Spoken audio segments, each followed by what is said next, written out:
ఓం గం గణపతయే నమః. ఐం సరస్వత్యే నమః. ఓం శ్రీ గురుభ్యో నమః.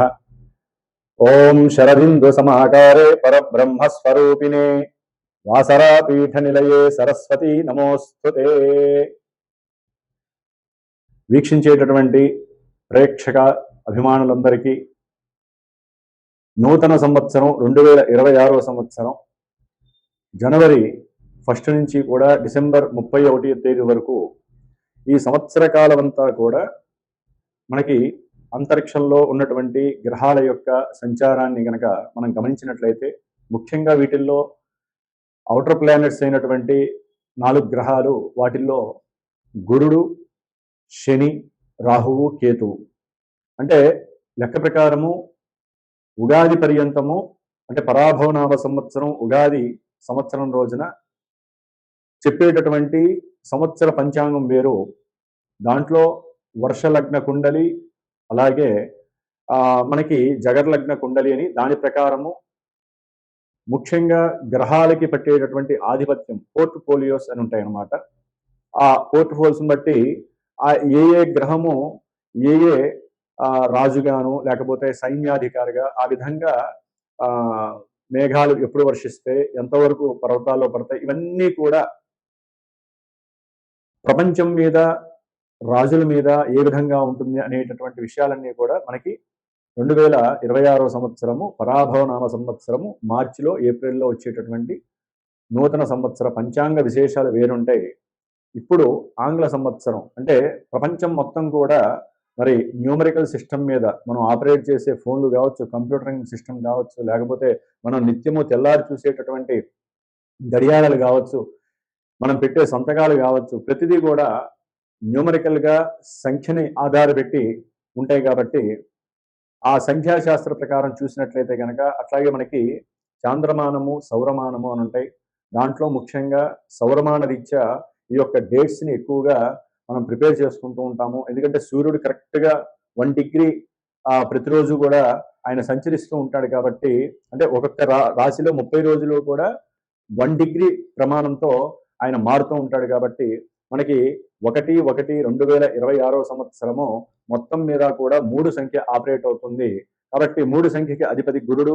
అట్లాగే 2026లో మొత్తం కూడా సంఖ్య 1ని ఆపరేట్ చేస్తుంది. దానికి రవి ఆపరేటింగ్ చేస్తూ ఉంటాడు. కాబట్టి రవికి గురుడికి వీరిద్దరికీ ఉన్నటువంటి మిత్రత్వంతో రాజుల మధ్య సరైనటువంటి జ్ఞానము, విజ్ఞానముతో కూడినటువంటి లోక శ్రేయస్సు, ప్రపంచ శ్రేయస్సు కోరి ఒకరికొకరు అనుసంధానంతో వారికి ఉన్నటువంటి మానసిక ఆర్థిక బలాలను ఉపయోగించి చక్కగా ఒకరికొకరు సమన్వయపరుచుకొని లోక శ్రేయస్సు గురించి ఒకటయ్యేటటువంటి ప్రమాణాలు ఎక్కువగా ఉన్నాయి.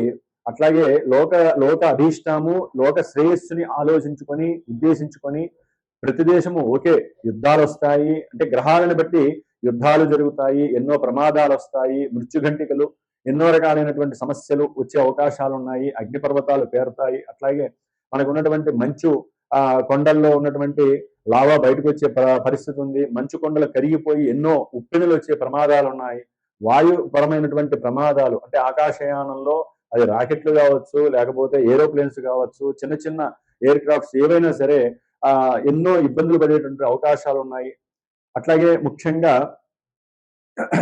భూగర్భానికి సంబంధించి పెట్రోలియం ప్రోడక్ట్స్ విషయంలో కావచ్చు, లేకపోతే బొగ్గు గనులకి సంబంధించిన విషయాల్లో ఇట్లా ఎన్నో విషయాలలో ఎన్నో ఇబ్బందులు, ఎన్నో ప్రమాదాలు జరిగే అవకాశాలు ఉంటాయి. ఇవి ప్రపంచానికి సంబంధించినవి. అయితే మనకి ముఖ్యంగా 12 రాశులు, ముఖ్యంగా మేషాది 12 రాశులు ఉన్నాయి మనకి. ఆ రాశుల వారికి ఈ యొక్క 2026 సంవత్సరంలో గ్రహస్థితి ముఖ్యంగా రాహువు, శని, కేతువు, అట్లాగే గురుడు వీరున్నటువంటి స్థానాలు. ఎందుకంటే వీళ్ళు మారుతూ ఉంటారు. గురుడు దాదాపుగా మార్చి 17-20 తారీఖుల్లో వక్రం ఆపేసేసి రుజుమార్గంలో ప్రయాణం చేస్తూ ఉంటారు. ఆయన దాదాపుగా జూన్ వరకు కూడా ఆయన ప్రయాణం చేస్తూ జూన్న ఫస్ట్ వారంలో ఆయన కర్కాటక రాశి ఉచ్చస్థితికి వస్తారు. ఆగస్టులో మళ్ళీ నక్షత్రం అంటే పుష్యమి నక్షత్రంలోకి మారుతారు.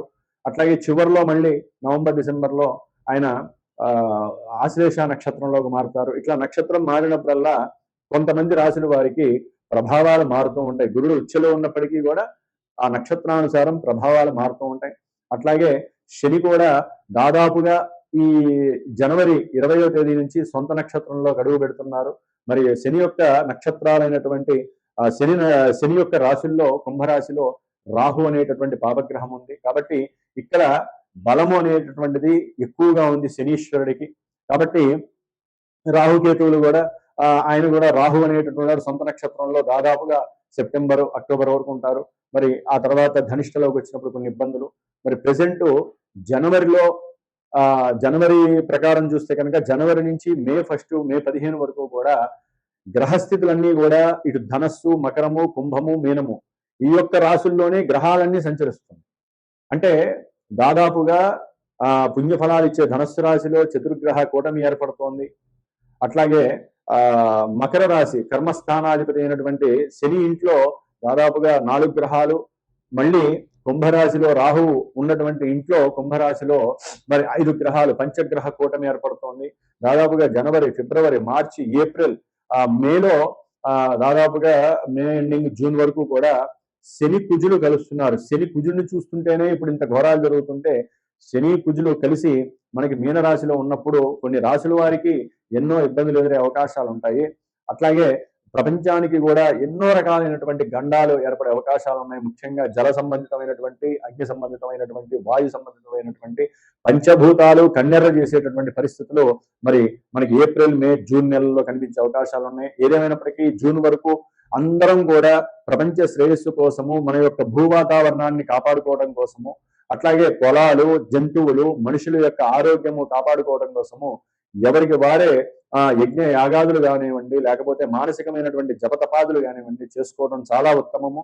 అట్లాగే మరి ఇప్పుడు మనకి మేషరాశి పర్యంతము ఏ గ్రహాల వలన ఏ ఉత్పాతాలు కలుగుతాయి, ఇబ్బందులు కలుగుతాయి, మరి విద్య, ఉద్యోగము, ఆరోగ్యము, శ్రేయస్సు, అట్లాగే వివాహము, సత్సంతానము, అట్లాగే మనకు ఉన్నటువంటి సమస్యలు, మనకు ఉన్నటువంటి అప్పుల సమస్యలు తొలగిపోతాయి. ఇవన్నీ కూడా తెలుసుకునేటటువంటి ప్రయత్నములో మరి మేషరాశి నుంచి మన యొక్క ఈ కార్యక్రమాన్ని 2026వ సంవత్సరం జనవరి నుంచి డిసెంబర్ వరకు ఏ విధంగా ఉండేటటువంటి అవకాశాలు ఉన్నాయో మనం తెలుసుకున్నాం. ఓం శ్రీమాత్రే నమో నమః. మీనరాశి వారికి 2026వ సంవత్సరం గ్రహస్థితిని కనుక సూచించినట్లయితే ముఖ్యంగా 4వ స్థానంలో ఉన్నటువంటి గురువు జూన్ 1st వీక్ వరకు కూడా విద్యార్థులకి, మరి వాహనాలు అమ్మేటటువంటి వాళ్ళు అంటే పర్చేజ్ అమ్మేటటువంటి వాళ్ళు ఎవరైనా సరే, పెద్ద వెహికల్స్, బస్సులు కావచ్చు, సైకిళ్ళు కావచ్చు, వ్యాపారస్తులు ఎవరైతే ఉంటారో వాహనాలకు సంబంధించి వాళ్ళు, అట్లాగే పోస్ట్ ఆఫీసుల్లో ఎవరైనా డబ్బులు దాచుకునే వాళ్ళు కావచ్చు, దాంట్లో పనిచేసే వాళ్ళు కావచ్చు, లేకపోతే ఎవరైనా సరే వాహనాల్ని ఇక్కడి నుంచి ఇంపోర్ట్ చేసేవాళ్ళు, లేకపోతే బయట దేశాల నుంచి ఇక్కడికి ఇంపోర్ట్ చేసుకునేవాళ్ళు, అట్లాగే విద్యలో ఉన్నతమైనటువంటి ప్రజ్ఞ ఉన్నా కూడా వాళ్ళందరి జూన్ వరకు కూడా వీళ్ళందరికీ కొన్ని సాధక బాధకాలు ఎక్కువగా ఉండే అవకాశాలు ఉన్నాయి. అట్లాగే తల్లి యొక్క ఆరోగ్య విషయంలో కొంచెం జాగ్రత్తగా ఉండాలి. వీరు కూడా ఆరోగ్యరీత్యా కొంత స్ట్రగుల్స్ ఉంటాయి, అనుకున్న కార్యాలు సిద్ధించవు. విద్యార్థులకి జ్ఞానం ఉంటుంది, మే తర్వాత అది ఏప్రిల్ తర్వాత కొంచెం అది బయటకు వచ్చే అవకాశాలు ఉన్నాయి. వారికి ఉన్నటువంటి జ్ఞానానికి జూన్ తర్వాత వారి యొక్క హైప్స్ ఎక్కువ అయిపోతాయి. వారికంటూ ఒక స్టామినా వస్తుంది, కీర్తి ప్రతిష్టలు పెరుగుతాయి. అయితే ఉద్యోగంలో ఇక్కడ ఏదైనా ఇబ్బందులు కలిగే అవకాశాలు కూడా ఉండొచ్చు. వీళ్ళకి వేరే రకమైనటువంటి అనుకూలమైన పరిస్థితులు ఉన్నప్పటికీ సంతాన యోగం ఉంటుంది.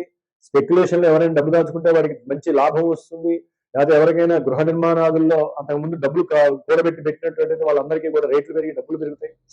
కాబట్టి జూన్ తర్వాత గురుబలం బాగుంది. అయితే వీరి యొక్క జన్మరాశిలో ఉన్నటువంటి ఏలినాటి శని ప్రభావం మీనరాశిని, 12వ స్థానంలో ఉన్న రాహువు వీళ్ళిద్దరు మాత్రం కబలించి వేస్తున్నారు. శని సొంత నక్షత్రం జనవరి 20, రాహు సొంత నక్షత్రంలో ఉండటం ద్వారా వీరు ఏదైతే కోరుకుంటారో మనసులో ఉద్యోగం గురించి, ప్రమోషన్ల గురించి, ఫ్రెండ్స్కి ఏదైనా డబ్బులు ఇచ్చి ఉంటే వారి నుంచి డబ్బులు వస్తాయని ఆశిస్తారు. అన్నదమ్ముల విషయంలో కావచ్చు, వీరి ఆరోగ్య విషయంలో కావచ్చు, ఏదైనా అనుకూలతలు కలుగుతాయి అనుకుంటే చాలా కష్టపడాలి. అవన్నీ కూడా చివరిలో డిసప్పాయింట్మెంట్గా వచ్చే అవకాశాలు ఉంటాయి. కాబట్టి వీరు శని రాహులకి జపాలు, తపాలు, హోమాదులు చేయించాలి. మృత్యుంజయ పాశుపత హోమం తప్పనిసరిగా చేయించాలి. చండీ హోమాలు చేయించాలి. కొంతమంది పెట్టుబడులు పెట్టి తిరిగి రాకుండా ఉన్నవాళ్ళు, పెట్టుబడులు పెట్టి ఇబ్బందులు పడేటటువంటి వాళ్ళు, అనుకున్నది జరక్క నానా బీభత్సమైనటువంటి ఇబ్బందులు పడే వాళ్ళు చాలా మంది ఉంటారు మీనరాశి వాళ్ళు. మిగతా గ్రహాలు కూడా కొంచెం ఇబ్బందిగానే ఉంటాయి కదా. మార్చ్ ఎండింగ్ తర్వాత నుంచి గ్రహాల యొక్క కంజంక్షన్ ఉంటుంది. ఏప్రిల్ మేలో ఈ యొక్క రాహుతో శనితో మిగతా గ్రహాలు కలిసి మరి పంచగ్రహ కూటమని శని కుజులు కలవటం ఇవన్నీ ఏంటంటే దోషాలను కలుగజేస్తాయి. ఆర్థికంగా, తండ్రి యొక్క ఆరోగ్యపరంగా, వీరి యొక్క వ్యక్తిత్వము, వీరి యొక్క ఆలోచన, మాట, అన్నదమ్ములతో వ్యవహారాలు, అక్క చెల్లెలతో సమస్యలు, అపమృత్యు దోషాలు, అనుకోని సంఘటనలు పడటము, ఎముకలు ఎరగటము, హాస్పిటలైజేషన్ కావటము, ఒకటి కాదు ఎన్నో రకాల సమస్యలు ఏప్రిల్ మేలో జరిగే అవకాశాలు ఉంటాయి. కొంచెం జాగ్రత్తగా ఉండండి ఆ టైంలో.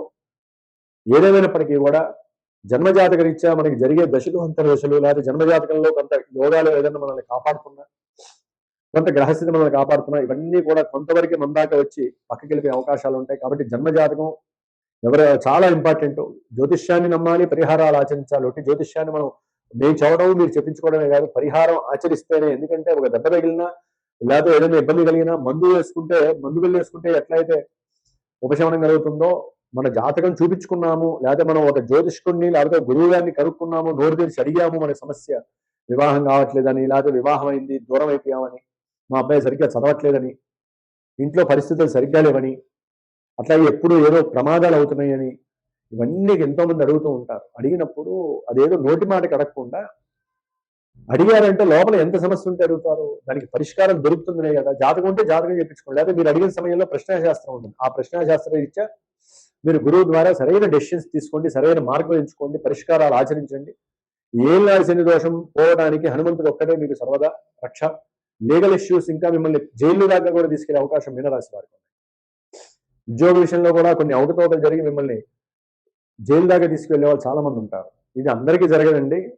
జాతకాల్లో ఆ దశలు జరుగుతుంటే ఇప్పుడు గోచారంలో అర్థంలో ప్రస్ఫుటం అవుతూ ఉంటుంది. అంతేగాని ఉన్న లక్షల మందికి, కోట్ల మందికి చెప్పినవన్నీ జరగవు. కాబట్టి ఏలినాటి శని ప్రభావం తప్పించుకోవాలంటే మృత్యుంజయ పాశుపత రుద్రాభిషేకం చేస్తూనే ఉండాలి. శనివారం దేవాలయాల్లో నువ్వులను దానం చేయాలి 8 కిలోలు చొప్పున. ఇట్లా ఎన్నో రకాలైనటువంటి, ఒకటి కాదండి, ఎన్నో రకాలైనటువంటి శాంతి పరిహారాలు ఉంటాయి. అవి ఇప్పుడు ఏదో మేము కొంతమందికి ఉపయోగపడతాయని చెప్తామే కానీ జన్మజాతకం ద్వారా ఉండేటటువంటి పరిహారాలు మాత్రమే మీకు ఉపయోగపడతాయి పర్సనల్, వ్యక్తిత్వంగా. అది గుర్తుపెట్టుకోండి. కాబట్టి సర్వదా మీరు ఆయురారోగ్యాలతో ఉండాలి అంటే మనకు హనుమత్ ఆరాధన చేయాలి, ఈశ్వర రుద్రాభిషేకాలు చేయాలి, శని యొక్క మంత్రాలు, రాహు యొక్క స్తోత్ర పారాయణలు నిత్యము చదవాలి. చండికాదేవి యొక్క అనుగ్రహం, మంగళ చండీ దేవిని కనుక ఆరాధిస్తే మీకు వచ్చేటటువంటి మృత్యు దోషాలు పోవడానికి మీకు మీరే అనుగ్రహ పాత్రలు అవుతారు. ఓం నమః చండికాదేవి నమో నమః.